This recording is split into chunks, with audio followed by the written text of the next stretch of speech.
Hello, my name is Hannah Brotherton and this is my consolidation video for the Google and HMCT brief. After thoroughly reading the brief, I found the UDHR website containing the 30 articles of human rights, and I read through them all before deciding on an article that I felt I was passionate about and could make a good campaign from. I decided on Article 25 regarding everyone's right to food, housing and clothing. I chose this because it's highly relevant to the current cost of living crisis and the millions of people living in poverty in the UK today, and so I knew I would be able to get relevant, up-to-date research from the people who are suffering right now. Along with carrying out secondary research, I also thought about the words and phrases that relate to this topic. The phrase that seemed most prominent and widely understood was living on the breadline, which would later inspire the name of my campaign, On the Breadline. I then researched the competitors of my campaign, gathered current news articles as my secondary research, and got my target audience to do a multiple choice quiz to gain primary research. I then looked at solo and group ideation processes that would be suitable for this project, and evaluated how they would be beneficial for coming up with the best possible solutions to the brief. Following my research, I then came up with two proposals, the first being in line with the trends set by current competitors, and the second being the total opposite style to my competitors.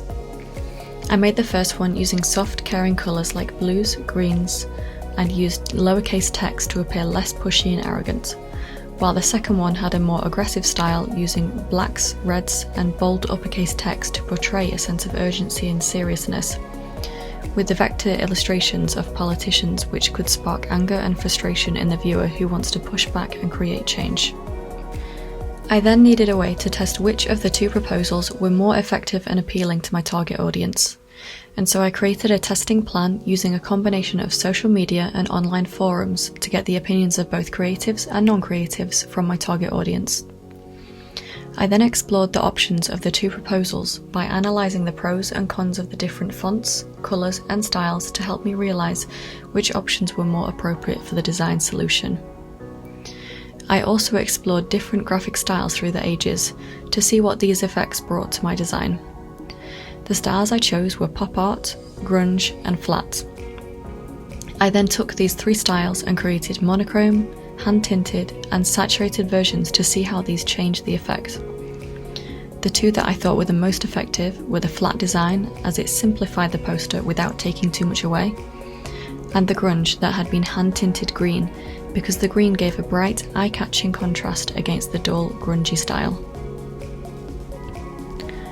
I then explored different typographical layouts such as grid, symmetrical and asymmetrical, and using these layouts created 6 variations where serif and sans serif fonts were used, 6 variations where serif and sans serif fonts were used in conjunction with varying font weights and cases, and then finally 3 variations where a combination of serif and sans serif were used together.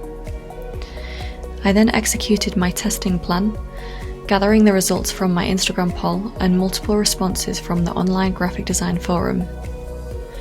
These responses gave me a huge insight into areas that needed to be improved, made clearer to the viewer, and where there were practical issues in the designs. It also gave me an insight into which was the stronger design aesthetically based on the individual preference of the viewer. Following the feedback, I decided to progress with proposal number 2 and set about making improvements to proposal 2 based on the given feedback. And here is the overall solution to the brief.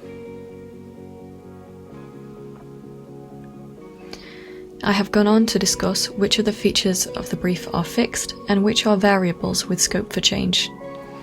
I've also discussed the functions of the campaign that cannot be compromised by aesthetic, and discussed the practical and aesthetic considerations for my chosen brief. Finally, I've created 2 alternative versions of my final design solution so that an independent person can compare, evaluate and pick a preference. I finished off my project displayed to a complete presentation standard as per the spec on the Google and HMCT brief, which was to include at least 1 poster, at least 1 digital element, and at least 1 non-traditional touchpoint. In total, I have made 3 posters, 1 digital social media post, and 1 interactive quiz. Thank you for watching my presentation.